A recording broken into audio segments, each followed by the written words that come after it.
قرآن کریم میں حضرت اسماعیل علیہ السلام کے بارے میں ہے کہ اور اس کتاب میں اسماعیل کا ذکر کرو، وہ وعدے کا سچا تھا اور رسول نبی تھا، وہ اپنے گھر والوں کو نماز اور زکوٰۃ کا حکم دیتا تھا اور اپنے رب کے نزدیک ایک پسندیدہ شخص تھا۔ سورہ مریم حضرت اسماعیل علیہ السلام کے بارے میں جو کچھ معلومات ہوئی ہے اس کے مطابق آپ جبرون کے مقام پر، جسے خلیل فلسطین کہتے ہیں، 2074 قبل مسیح پیدا ہوئے۔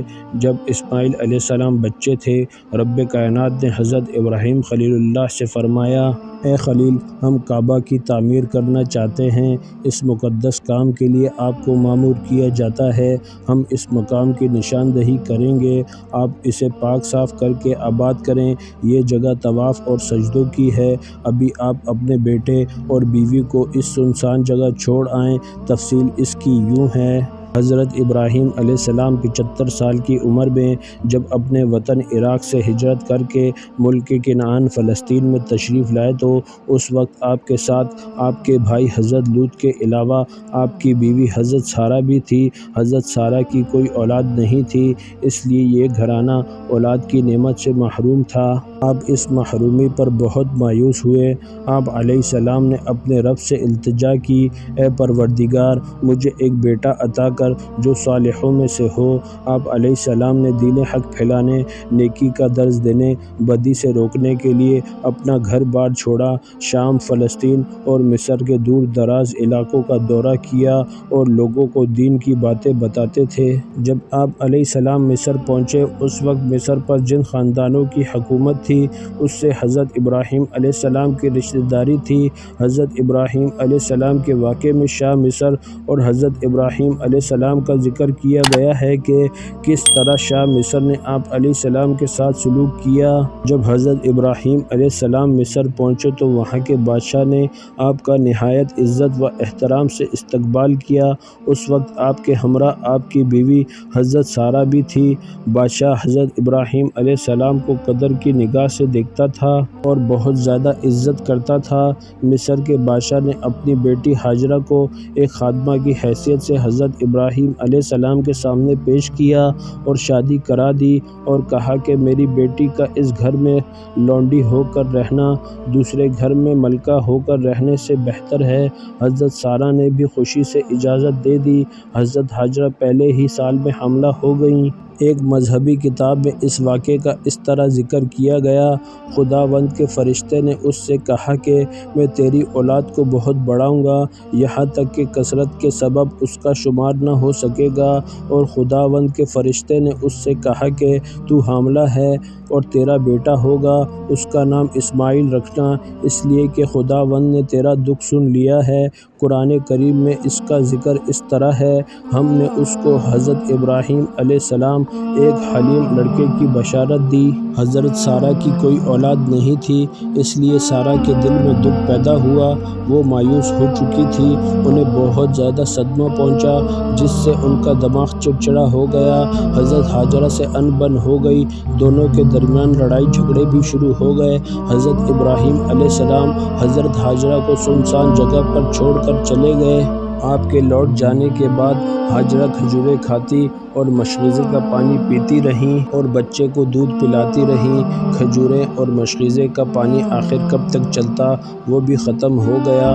مناسب کھانا اور پانی نہ ہونے کی وجہ سے سیدہ ہاجرہ بھی کمزور ہو چکی تھی، ان کے سینے میں بھی دودھ خشک ہو چکا تھا، اس لیے بچہ بھی دودھ سے محروم تھا اور بھوک سے تڑپ رہا تھا۔ جب کھانا پانی نہیں تھا تو آپ بہت پریشان ہوئیں۔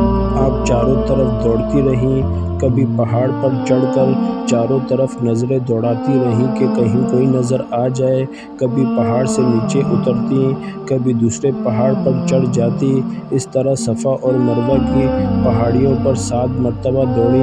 رسول اللہ صلی اللہ علیہ وسلم نے فرمایا، حضرت ہاجرہ کے اس عمل کی یاد میں لوگ صفا اور مروہ کے درمیان دوڑتے ہیں۔ حضرت عبداللہ بن عباس رضی اللہ تعالیٰ عنہ کہتے ہیں کہ حضرت ہاجرہ رضی اللہ تعالیٰ عنہ جب آخری مرتبہ مروہ کی پہاڑی پر چڑھی تو انہوں نے ایک انجانی آواز سنی جیسے کوئی کہہ رہا ہو، وہ یکسو ہو کر غور کرنے لگی، پھر آواز سنائی دی، اس پر حضرت ہاجرہ نے کہا، اے شخص، تو نے اپنی آواز تو سنا دی، کیا تو میری فریاد سن کر میرے لیے کچھ کر سکتا ہے؟ پھر حضرت ہاجرہ نے ننھے اسماعیل کے قریب ہی حضرت جبرائیل علیہ السلام کو دیکھا کہ وہ اپنی ایڑی یا بازو سے زمین کھود رہا ہے، یہاں تک کہ اس میں سے پانی نکل آیا۔ حضرت ہاجرہ وہ پانی اپنے مشقیزے میں بھرنے لگی۔ جیسے جیسے وہ پانی بھرتی گئیں، پانی ابل کر اوپر آتا رہا۔ نبی کریم صلی اللہ علیہ وسلم نے فرمایا، اللہ اسماعیل علیہ السلام کی ماں پر رحمت فرمائے، اگر وہ زمزم کو اسی حالت میں چھوڑ دیتی تو زمزم بہتا ہوا چشمہ ہوتا۔ یعنی حضرت ہاجرہ رضی اللہ تعالیٰ عنہا نے چاروں طرف مٹی ڈال کر اسے گھیر دیا۔ اللہ تعالیٰ نے حضرت ہاجرہ رضی اللہ تعالیٰ عنہا کو زمزم کا پانی عطا کیا۔ اس پانی میں ایسی تاثیر تھی کہ یہ صرف پیاس ہی نہیں بجھاتا تھا بلکہ جسم میں قوت بھی پیدا کرتا تھا۔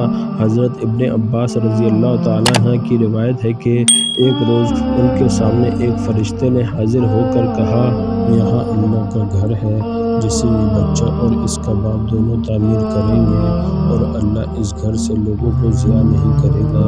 حضرت ہاجرہ اور ننھے اسماعیل کو رہتے ہوئے تھوڑا ہی عرصہ گزرا تھا کہ قبیلہ جرہم کے کچھ لوگ مقام گدہ کی طرف سے آئے اور مکہ کے نشیبی علاقے میں ٹھہرے۔ ان لوگوں نے دور سے دیکھا کہ ایک پرندہ ایک جگہ پر چکر لگا رہا ہے۔ انہوں نے خیال کیا کہ پرندہ ایسی جگہ پر چکر لگاتا ہے جہاں پانی ہو۔ معلوم کرنے کے لیے اس مقام پر اپنے 2 آدمی بھیجے۔ انہوں نے وہاں پانی دیکھا تو واپس آ کر اپنے آدمیوں کو بتایا۔ انہیں پانی کی ضرورت تھی تو کچھ مشکین لے کر پانی لینے کے لیے پہنچے تو وہاں ایک عورت اور بچے کو سنسان جگہ پر موجود پا کر حیرت زدہ ہوئے۔ انہوں نے سیدہ ہاجرہ سے پانی طلب کیا، اس کے بدلے میں کھانے کے لیے بڑی مقدار میں کھجوریں پیش کیں اور واپس چلے گئے۔ بنو جرہم کے لوگ دوبارہ اس جگہ پر آئے، پانی لیا، بدلے میں کھجوروں کے علاوہ کچھ اور سامان دیا، واپس لوٹ گئے۔ عرب کے دوسرے قبائل بھی وہاں آتے، پانی لیتے، واپس لوٹ جاتے۔ چونکہ عرب کے لوگ خانہ بدوش کی زندگی گزارتے تھے، اس لیے وہاں آمد و رفت رہتی تھی۔